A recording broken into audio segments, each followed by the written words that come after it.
All right, welcome to another episode of Kelvis Podcast. Let me go ahead and get the formalities out the way. Anything I say on my podcast for entertainment purpose only. It's not directed towards anyone. Listen, man, I got one of my number one sisters, man. We work together in my current job. She moved on to bigger and better things. I'm proud of her.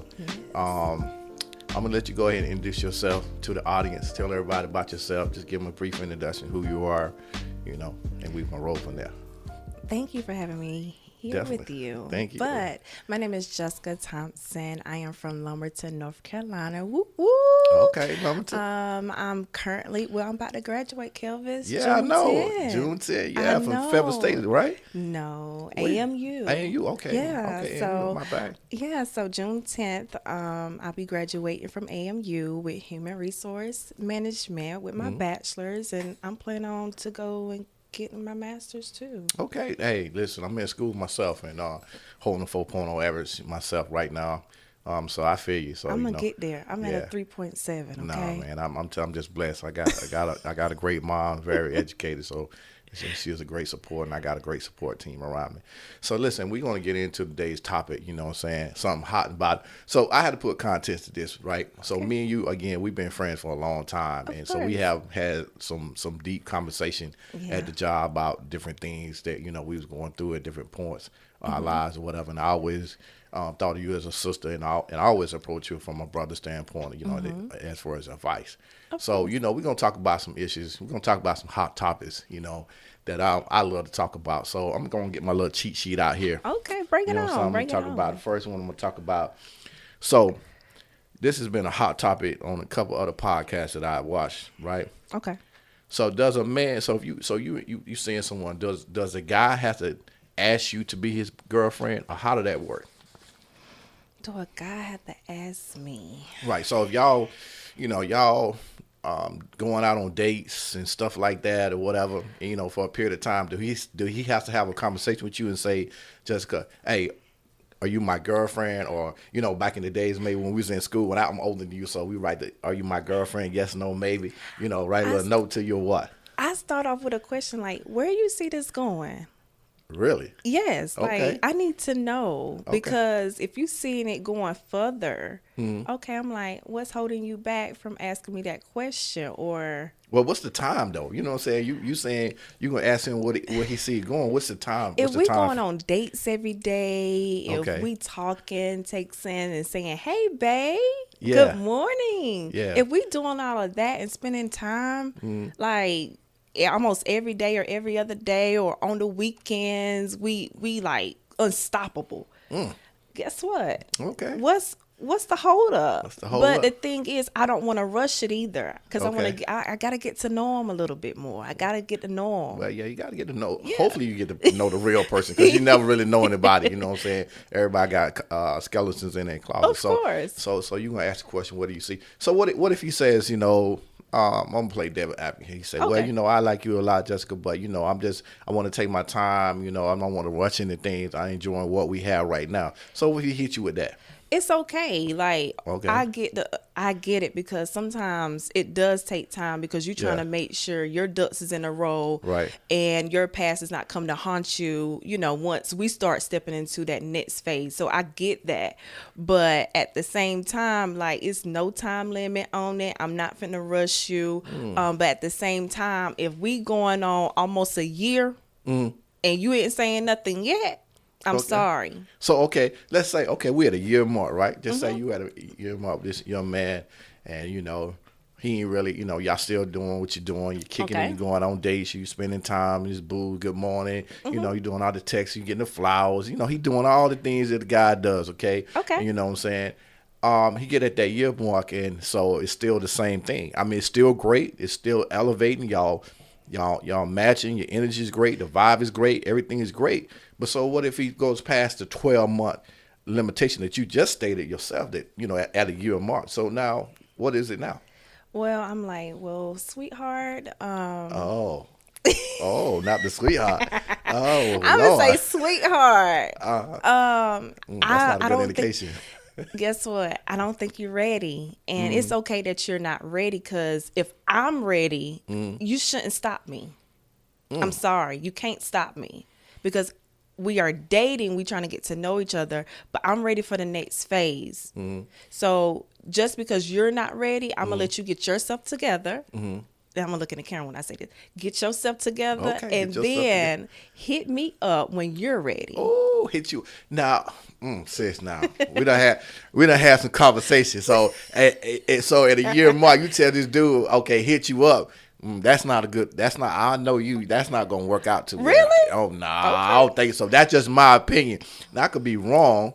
You know what I'm saying? But I think if you tell a guy at 12 months and he's not ready to move forward to which you want the relationship to go, or you know, it should be a mutual thing. But I understand from a woman's standpoint that you want a little more out of the relationship sometimes than a guy does. And so at 12 month on the dot, 12:01, he's not ready to make that commitment to the next thing. You tell him where you get yourself together when you're ready to give me a call.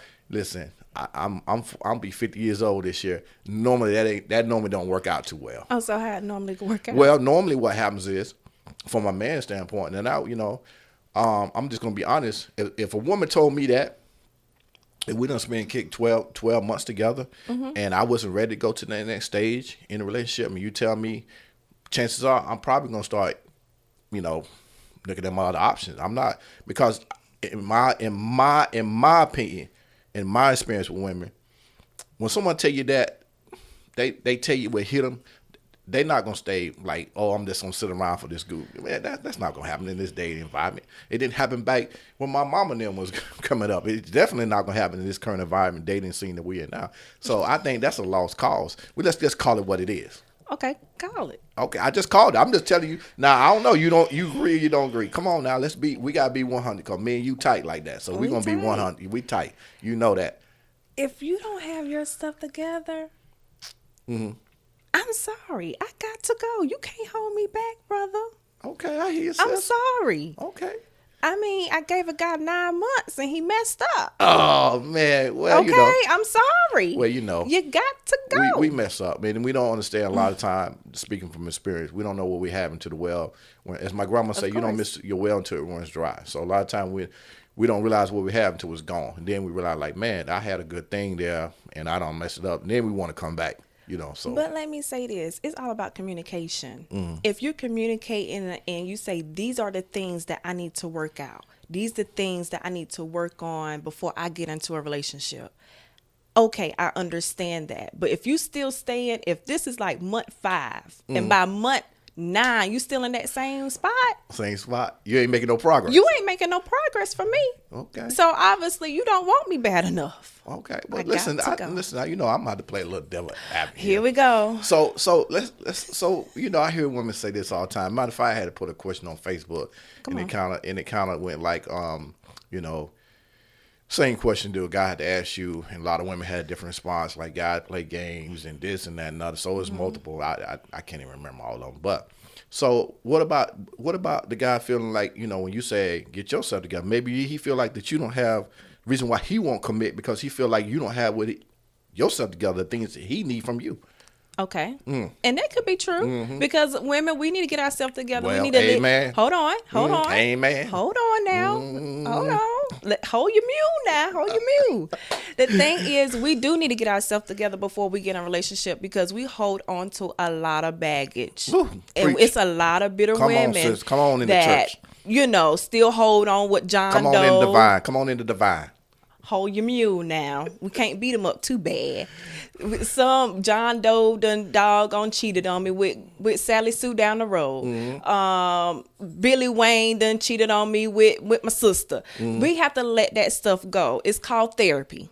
Oh, wait a minute. I'm just gonna be honest. It's called therapy. Boy, wait a minute. Hold on. I gotta change my position to see. It's called therapy, and we as African American women, we need to learn what therapy is. Because it's a lot, I see it every day where it's a lot of bitter women. And when I get into a place, Kelvis, I want to put this nugget on here. Okay, put it. When I get into a place where I'm feeling like Jessica's not being Jessica, I call my therapist and say, hey, baby, I need to see about Jessica. Okay. And so I just feel like, a guy can come up to me and say, hey, Jessica, I see this. You have a bad attitude. You're not being yourself, this, that, and the third. I check me. Because sometimes we don't see ourselves. We don't look into a mirror and know how we act every single day, every single time. But at the same time, if a guy is coming to you and say, this is why I don't want to go further, check yourself. Right. And it's crazy you say that because I did a podcast on, before you move to a new house, you need to clean yourself up because all you're doing, if you don't get yourself together, if you don't understand that you got baggage and work through them baggage, whether through counseling. And the crazy part is, let me back up, a lot of black women that I have ran across and interviewed and talked to, a lot of them feel like they don't need counseling. And that's crazy to me. But in my office, we had this discussion and some people say, well, counseling doesn't work for everybody. It's subjective. Okay, I got it. It's not really subjective because the person don't know you that well in the beginning in the first place. But that's just my opinion. But again, I agree with you. You should, not only a female, but a man too, because what happens is we jump out of one relationship to the next relationship, and it's not even a relationship because situational ships, because we need something to kill that pain. It's like it's a pain, and that next person is providing that supplement, that medicine, that painkiller temporarily, but deep down we still hurting, and if we don't deal with them deep issues that we have from a previous relationship, we're gonna keep doing the same thing. Keep hurting people. Keep hurting people. So I got you. I mean that's real talk there, and I'm glad you said that because a lot of people, they don't be honest about that. They want to, oh no, I'm good. I don't need no counseling. And they not good. They not. I just had a conversation with a lady in my office, and she's like, my ex-husband and my ex-boyfriend and did. I said, that's bitterness, and I had to call her out on it. I'm sorry. And I said, baby, seek some therapy. Because the next man shouldn't have to suffer. Don't allow the next man to suffer. And I've been married. So therefore, I've been through domestic violence. I've been through that. So I had to seek healing. Right. I did. Right. And guess what? The woman I am today, the woman that you see today, is healed from that situation. And then also, I tell people, you got to lean on your faith, no matter what your faith or your denomination is. You also got to lean on your faith and trust that me personally in God to help you work through that situation. You know what I'm saying? Yeah. And sometimes you need to talk to your pastor or associate pastors or Get whoever in your church, you know what I'm saying, to give you that word, to instill a word that comes from the Lord, to instill that into you. And you got to be able to receive that at the same time too. Yes. So that's real talk. So okay, so 12 weeks, he say, so I hear a lot of women say this, right? What? I bring the whole table to the situation, because a lot of guys are saying, I've been guilty of that. So okay, what you bring to the table? And then they'll say, I'm the whole table. I said, oh really? Wow. Okay. So what is the whole table, in your opinion? What's the whole table? Yeah, in a relationship, if a guy asks you, what do you bring to the table right now, and where you is in your life, what would that be? The thing is, I'm going to say this. Shout out to my dad, Cornell Underwood. Definitely. He said, baby, let me tell you something. You a self-sufficient woman until your king come. And I'm going to leave it right there. Okay. Therefore, at the end of the day, I try to have it all together, but certain things I just don't have together until my king come. Okay. So you're saying you have a lot of stuff together, but you waiting on God to send you that person to complete you. You know what I'm saying? Yeah. Okay. I got you. I still lack some things, but a king is going to sit here and say, hey, this is my castle. I got you, queen. Yeah. And I'm going to sit back and sip my wine and, okay, baby, you got it. Let me ask you this, right? So I'm going to give you a scenario, right? Okay. So we in the studio, we shooting. It's a nice house. You know what I'm saying? So let me see if I can frame this. So this is my house. I'm a 6-figure guy. I'm making $100,000. I got a nice ride. I'm here in this house by myself. I got a cleaning team that can come clean my house. I can cook. Okay. I'm a very good cook. So I got all that. So, and I meet you, Jessica. I never met you in the day. I seen you. I'm at Food Line. I'm in there because I eat the grapes. I taste the food of grape, and I be in there eating the grapes. Well, I'm just gonna be honest. This is an honest moment. You eat the grapes? Yeah, I'd be like, it's sweet enough. You need to wash them. I know, but I'm a country boy.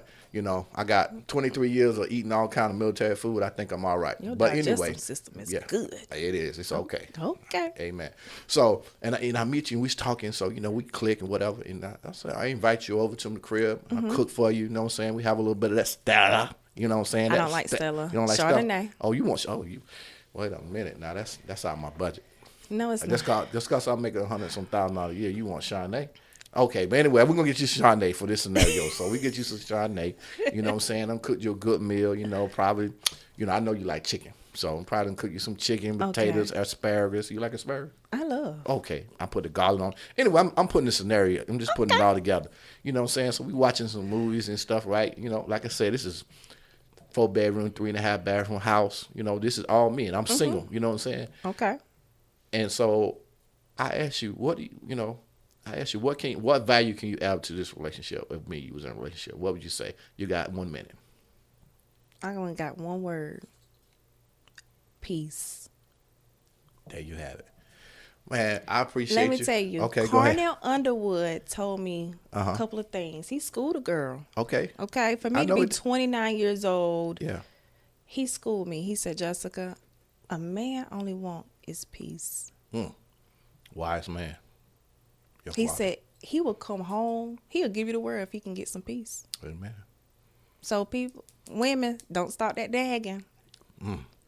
If you have a problem, go to God about it. Go to God, seek God, and say. And if you upset, let me add this, Kelvis. Oh, you're mute now. I know you fired up in that seat.